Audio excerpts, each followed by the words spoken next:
શ્રાવણ માસમાં ભૂલથી પણ ન કરો આ કાર્ય। મિત્રો, શ્રાવણ માસની શરૂઆત થઈ ચૂકી છે, ત્યારે ખાસ આપણે આ વિડીયોમાં જાણીશું કે શ્રાવણ મહિનામાં કઈ કઈ બાબતોનું ધ્યાન રાખવું ખૂબ જ જરૂરી હોય છે અને કઈ કઈ એવી ભૂલો છે જે બિલકુલ પણ કરવી જોઈએ નહીં, નહીંતર દેવોના દેવ મહાદેવ આપણા ઉપર કોપાયમાન પણ થઈ શકે છે। શાસ્ત્રો મુજબ અને જૂની માન્યતાઓ મુજબ શ્રાવણ મહિનામાં અમુક ભૂલો જો આપણે કરી બેસીએ છીએ તો તેનું પરિણામ આખી જિંદગી આપણે ભોગવવું પડે છે। તો ખાસ દરેક હિન્દુ ભાઈઓ તથા બહેનો આ વિડીયોને અંત સુધી જરૂરથી નિહાળજો। આ વિડીયો આપના માટે ખૂબ જ ઉપયોગી સાબિત થશે। 1. શ્રાવણ મહિનામાં લીલા શાકભાજીનું સેવન ના કરવું જોઈએ, તેમજ દૂધનું સેવન પણ ના કરવું જોઈએ, કારણ કે દૂધ આ મહિનામાં મહાદેવને ચડાવવામાં આવે છે। મિત્રો, 2 નંબર ઉપર છે શ્રાવણ મહિનામાં ક્યારે પણ મૂંગા પશુ પક્ષીને મારવું નહીં। શ્રાવણ મહિનામાં પશુ પક્ષીને મારવાથી ખૂબ જ મોટું પાપ થાય છે, જેથી ભૂલથી પણ પશુ કે પક્ષીને મારવું નહીં। 3. આ મહિનામાં શાસ્ત્રો મુજબ રીંગણાનું સેવન પણ ના કરવું જોઈએ। શ્રાવણ મહિનામાં રીંગણાને અશુદ્ધ માનવામાં આવે છે। 4. જે પણ લોકો માંસ મદિરાનું સેવન કરે છે તેને ખાસ આ મહિનામાં ખૂબ જ સાવધાનીપૂર્વક માંસ મદિરાથી દૂર રહેવું જોઈએ, કારણ કે શ્રાવણ મહિનામાં જો માંસ મદિરાનું સેવન કરવામાં આવે છે તો તેનું પરિણામ ખૂબ જ ગંભીર રીતે ભોગવવું પડે છે। 5. શ્રાવણ મહિનામાં ક્યારેય પણ ગાય માતાને મારવું નહીં, તેના પર કોઈ પણ પ્રકારે અત્યાચાર કરવો નહીં। શ્રાવણ મહિનામાં ગાય માતાને મારવાથી મહાપાપ થાય છે, જેથી પ્રેમથી ગાય માતાને દૂર ખસેડી શકો છો, પરંતુ મારશો નહીં। 6. શ્રાવણ મહિનામાં જૂઠું બોલનારા લોકો ખૂબ જ દુઃખી થાય છે, જેથી શ્રાવણ મહિનામાં બને ત્યાં સુધી સત્ય બોલો। જૂઠું બોલવું તે શ્રાવણ મહિનામાં પાપ તરીકે માનવામાં આવે છે। 7. શ્રાવણ મહિનામાં સ્નાન કરો ત્યારે પહેલાં મહાદેવનું નામ અથવા તો શિવ શિવ બોલીને સ્નાન કરવું અતિ શુભ માનવામાં આવે છે। તેનાથી તમારો સમગ્ર દિવસ ખૂબ જ સારો જશે। 8. ખાસ આ મહિનામાં વહેલી સવારે ઉઠીને શિવજીને અભિષેક કરવો અતિ શુભ માનવામાં આવે છે। જો તમે રોજ અભિષેક ના કરી શકો તો ફક્ત સોમવારે ખાસ અભિષેક કરો। મિત્રો, સવારે ઉઠો ત્યારે પહેલો શબ્દ મહાદેવ જરૂરથી બોલો, તે તમારો સંપૂર્ણ દિવસ સારો જવા માટે ખૂબ જ ઉપયોગી સાબિત થશે, કારણ કે જો મહાદેવ શબ્દથી દિવસની શરૂઆત થશે તો દિવસમાં આવનારા કોઈપણ પ્રકારના સંકટ તમારું કશું જ બગાડી શકશે નહીં।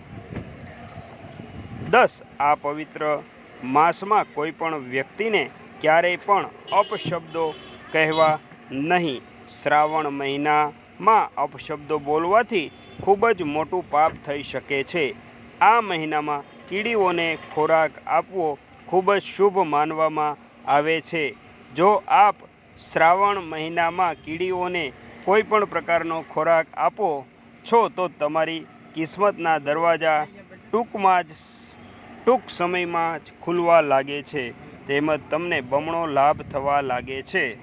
આ મહિનામાં શિવજીને ક્યારેય પણ તુલસીના પત્ર કે હળદર અર્પણ કરશો નહીં, કારણ કે હળદર છે તે માતા પાર્વતીને ચડે છે, તેમજ તુલસીના પત્ર શિવજીને ચડાવવામાં આવતા નથી। તુલસી પત્ર વર્જિત માનવામાં આવે છે, જેથી ભૂલથી પણ તુલસીના પત્રને અભિષેકમાં ચડાવવા નહીં। આ મહિનામાં ચંદનનું તિલક કરવું ખૂબ જ શુભ માનવામાં આવે છે।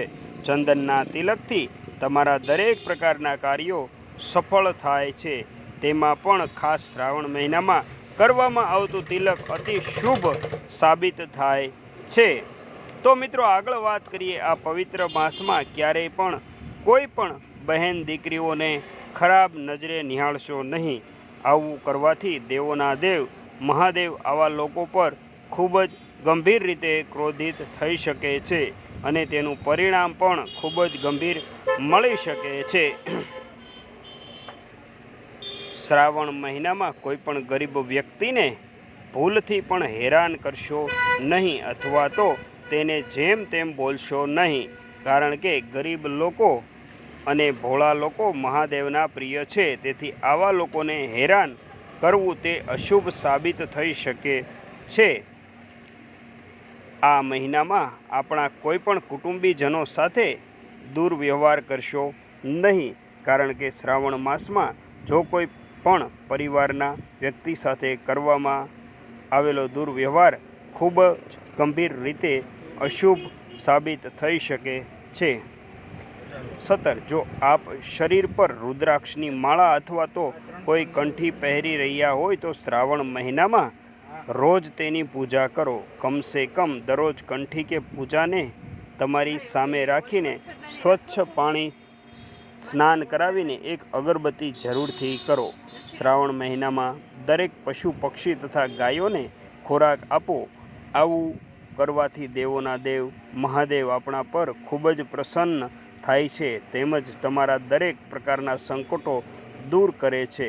શ્રાવણ મહિનેને દાનનો મહિનો પણ માનવામાં આવે છે, જેથી જરૂરિયાતમંદ વ્યક્તિને દાન કરવાથી આપ જેટલું દાન કરો છો તેનાથી બમણું તમને આવતા સમયની અંદર મળી રહે છે. 20. આ પવિત્ર મહિનામાં ક્યારેય પણ કોઈ પણ નારીનું અપમાન કરશો નહીં. આ પવિત્ર શ્રાવણ માસ મહાદેવના માસની સાથે સાથે માતા પાર્વતીનો પણ માસ ગણવામાં આવે છે, જેથી નારીનું અપમાન તે પાર્વતીજીનું અપમાન સમાન છે. જેથી કોઈ પણ નારીનું અપમાન કરશો નહીં. મિત્રો, જો આ માહિતી આપને પસંદ આવી હોય તો એકવાર વિડીયોને લાઈક કરી અને કોમેન્ટ બોક્સમાં હર હર મહાદેવ જરૂરથી લખી નાખજો, જેથી મહાદેવની કૃપા આપ સૌના પરિવાર પર બની રહે અને મહાદેવ તમારા દરેકના સંકટ દૂર કરે.